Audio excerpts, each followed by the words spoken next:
Hello and welcome to another episode of eBay Scavengers. This is episode number 119 on ebayscavengers.com. Should I redo that? No, it's fine. I just get tired of saying it that way. Oh, it's good. I need to think of a new opening to say. I think that is good. I like consistency. I know you do. Okay, enough of the chit chat. So today's podcast, we thought the topic would be, my title is Starting an Accidental Business. Building the pipeline. Right. That's a good title.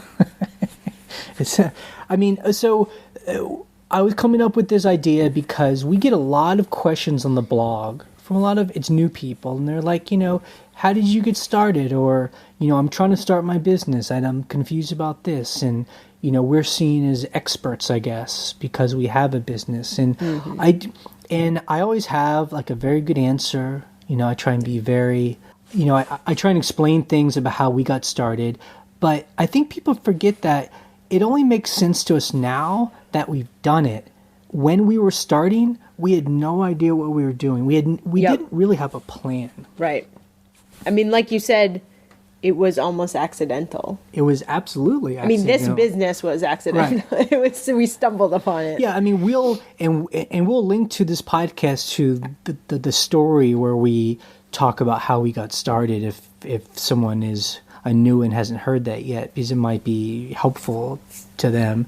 But so we had a business already. We're computer people and we do a video work. So we had a business in the sense that we were like contractors. So we would get hired out by nonprofits and businesses who would pay us to do a job. Right. But our business was basically our skill, I remember when we, got our first bank loan and the bank officer was asking us what we did, and we said we ran a business. She wanted to see like a whole P&L sheet. Right. And, she wants to see our assets, and we were just telling her our business is basically us in a computer. We don't have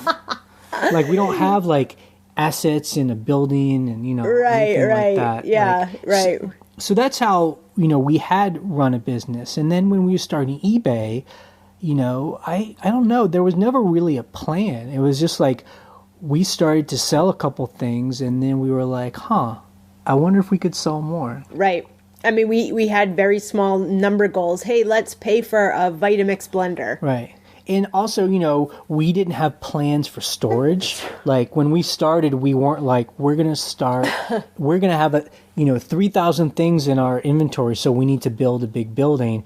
We kind of stumbled into it. As we started to grow our store, we were like, we better see that old a shed over there. We better redo that shed so quick. We can hold stuff in it. And we'd spend $500 and have a carpenter help us put shelves in it. Yeah, yep. And I don't think it's necessarily bad. I'm always impressed when I hear new people talk on the blog about they have all these goals and plans and they're really trying to think it out. Yeah, ours was very incremental, like you said. It was we were we got to do something about storage right now because we didn't think that we would be having this as a big business, and it went from there, step by step.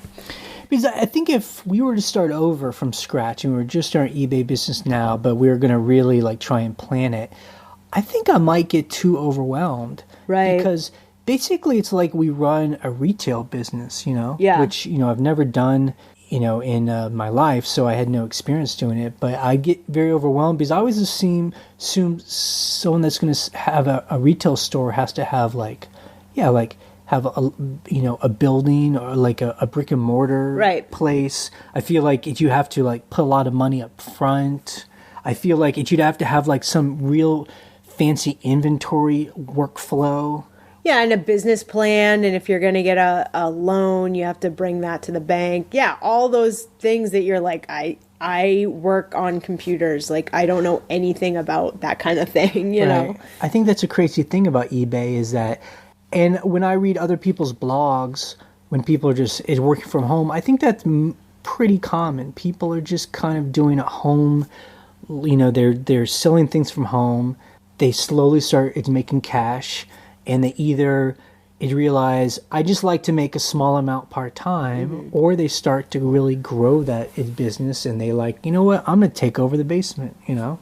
Yeah, and that's exactly what we did. I mean, we decided we liked the lifestyle of selling stuff from home more than doing contracting work.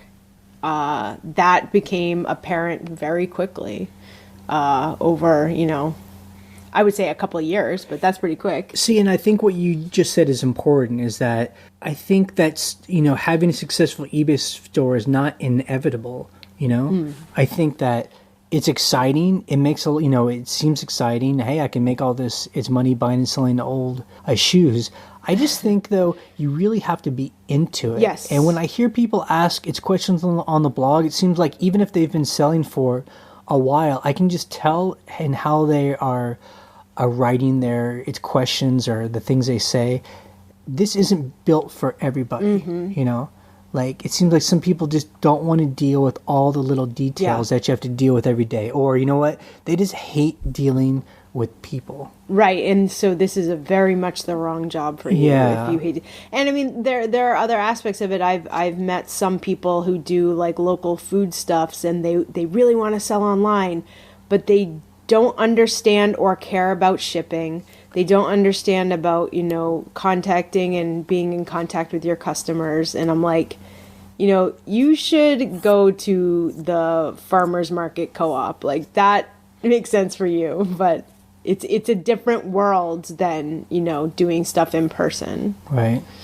Or working in an office. Yeah. And we love it. We personally love it. So, like, when I hear stories from other sellers that have been on eBay for a while, and they do a lot of volume, like that, Breezy. Well, Breezy. Her too. And, yeah, so like Breezy. I mean, I find like those kind of people, it just seems like it made sense for them. Like they didn't really seem to think it through. And that's not a bad thing. They were just following what was exciting to them, What they like with Breezy, Brianna, she seems to very much thrive with what she does. She enjoys every aspect of it. I mean, nobody really enjoys listing, but I think that's what makes sense to us. Like when I'm packing and shipping, sometimes it can be a pain, but I'm not like, I absolutely hate this. I'm like, I love this. This means I made money. This is what I'm putting my time into. I have fun solving the puzzle of shipping. That stuff is really important. And we knew that from the beginning, like, hey, I actually enjoy this challenge. And we always, everyone does it. We always poo-poo having to a list, that's the most horrible thing. But really, I mean, if you love to sell, that's a necessary component of it. So a listing isn't that bad because you're selling, So I will say this about listing. It's kind of a funny, like, little paradox. When I'm listing, like this week, I use the laptop to list. So I have the laptop.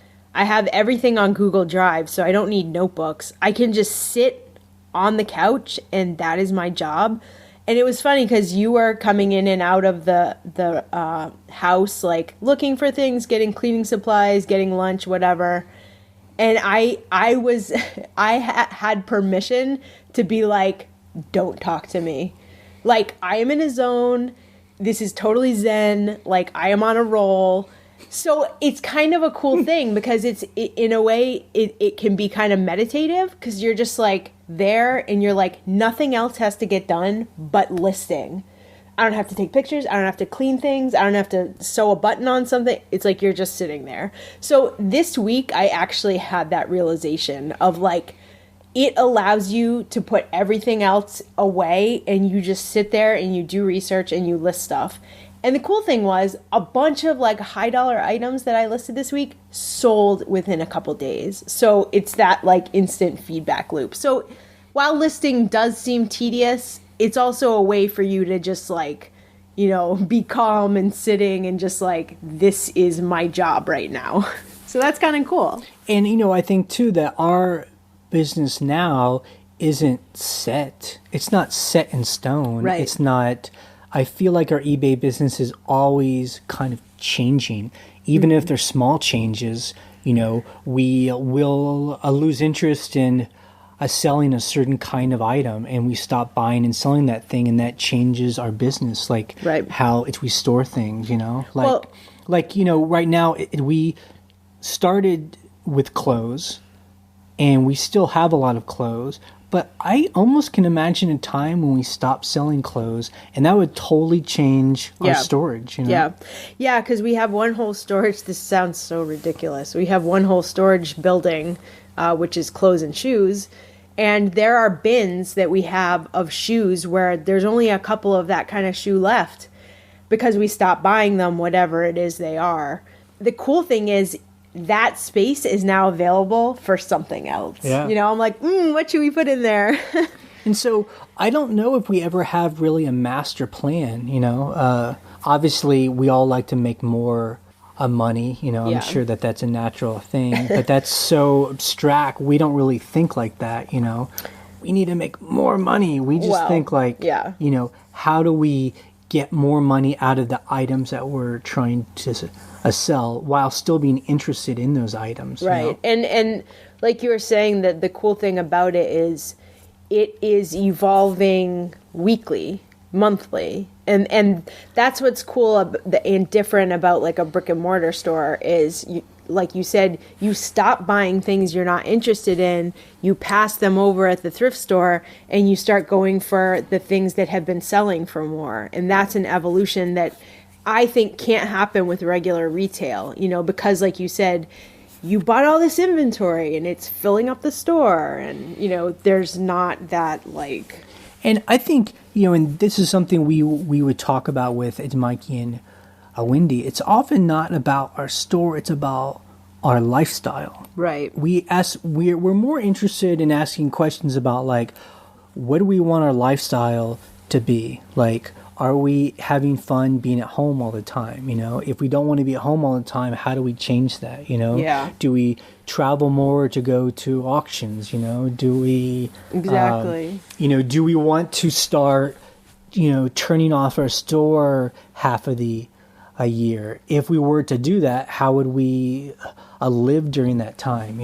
Right. Like, do we want to start working on like more of our personal projects rather than doing eBay, and how can we do that? And, those kind of questions are what affect how we do our eBay store. Because really, I think unlike a brick and mortar store where it seems like the brick and mortar store is the whole focus because you have so much expenses and employees and rent and time, and you bills have to be there. that, the business itself is the main focus of someone's life. I think with our eBay store, at least, the eBay store, the focus is our lifestyle, and the store is the way we fund that lifestyle. Yeah. And part of it too is, like we've said, your whole saying of building a pipeline or front loading the work, which is what is so cool about this. Last week, we had a lot of different projects to do on the house that we're redoing. We didn't have almost any time at all for listing, but it didn't matter because we have so many things in our store that we made a fine, living for the week while we were working on other things. So you can, put tons of work for months in, which is what we do. And then we're like, well, we can't really work this much this week. That's fine. We're still going to get paid. That is amazing. There are almost no jobs that you can do that unless you have savings, So that's cool. I mean, that's part of the lifestyle where we're like, we do have to go away for 3 weeks. We're still going to make money, and we've done all the work ahead of time. Well, I feel like maybe this might make sense for other people that are more contractors or like as freelancers. Yeah. Because that's how our freelance work was when we did a lot of computer work, was we would take on a lot of these jobs. We would work really, really hard and get paid pretty well. Yeah. And then, we would either choose not to take work for a while or just there wouldn't be work. And then you have this chunk of change that you kind of float on until that next job comes up, Right. And I think that's kind of how we treat our eBay store. We do a lot of work. That's why we list and forget it. A list it and it's forget it. We put up a lot of stuff and work because we like it. And then, when we have other projects we want to do, like gardening or traveling or whatever, then we can still sell because all that stuff is up there, Right.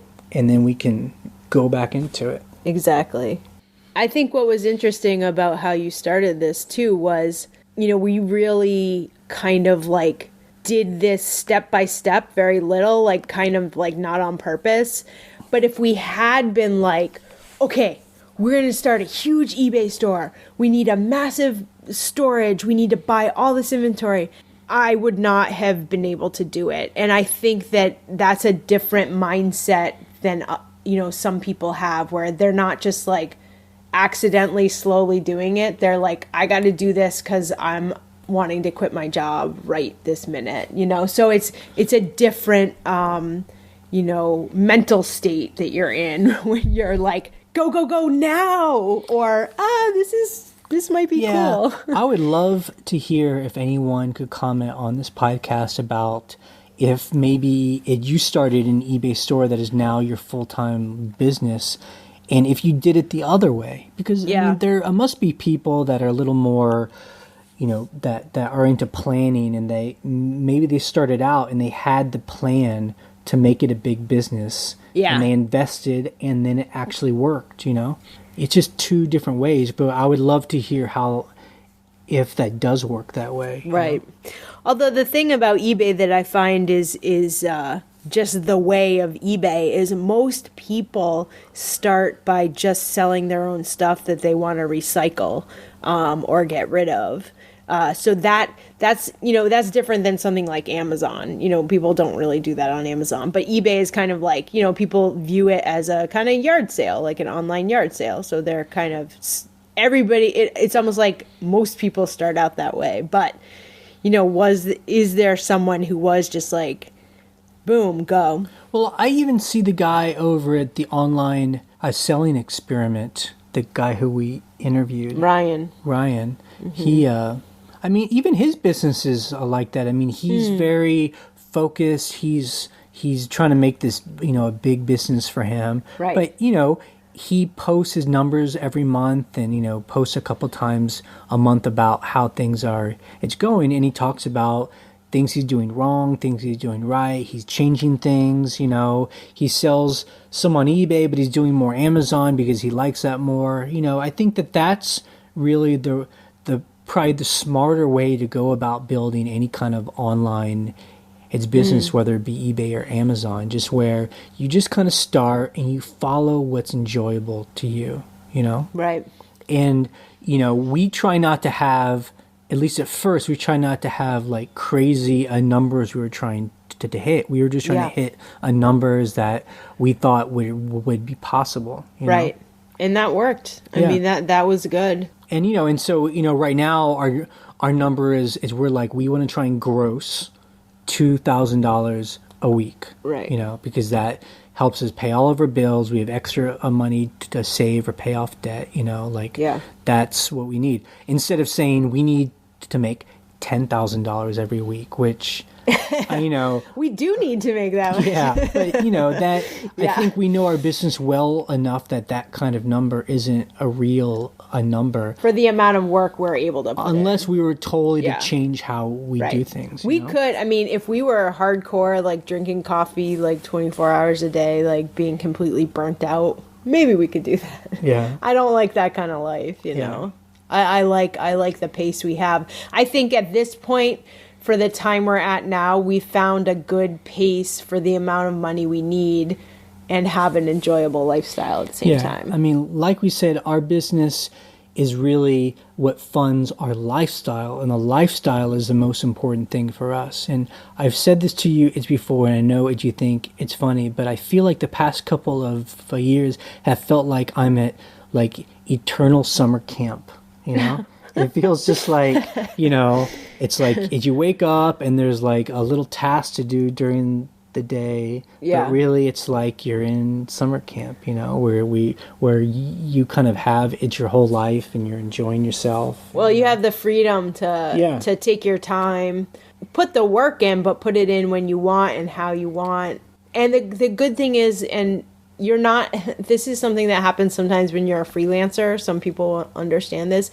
You're not like dreading the work, or, if you work in an office, that feeling of dread on Monday morning when you're like, I have to get this done. I have to do this. They are expecting it from me. If I don't do it, I don't get paid and my reputation is ruined. Yeah. I don't really have those feelings anymore, so much so that I almost forgot about them. I'm like, oh yeah, that feeling of dread, you know? Like, we're about to go away for 3 weeks, and part of it is to do a job because we still do some of our computer work. A very big job. And yeah, I mean, all that's coming back. Like, we do have to be on this conference call on Monday. Oh yeah. It's just all that stuff. I mean, it's well paid, but just working for somebody else, it's all the expectations. There's a level of stress there that is non-existent. And, even as freelancers, we're getting involved in, some kind of weird office politics that we don't, work in every day, but you can just feel it when you're talking to these people who work for this other company, and we just try and stay out of all that stuff. And, we don't have to deal with that in our own business, Oh, we have politics between each other. Yeah, and our cats, the politics of our cats. Oh, I will tell you about those politics, and those are not fun. Yeah. So anyway, that's we'll keep it short and sweet today. I was just thinking, that's how we started our accidental business, and I think that's really the best way to put it. So when if you hear this and it's your new, we're glad to answer questions on our blog, but just understand that that's where we're coming from. That we have answers now because we've been through it, but when we were starting, we didn't have those answers, We just made them up as we went along, and it's all about we did what was fun for us. And I really think that you can start and build and run a successful business by just following what's kind of fun. Yeah, and learning from your mistakes. That's the great thing. You can learn so fast from your mistakes. It's like instant feedback, and there are lots of other people out there. Like there's lots of people on our blog. I quite enjoy the Thursday Q&As because I learn so much from other people as well. So yeah, if you're just getting started, I mean, just dive in and ask some questions and do what's fun and wake up late, work late, wake up late. All right, guys. See you next week. Bye.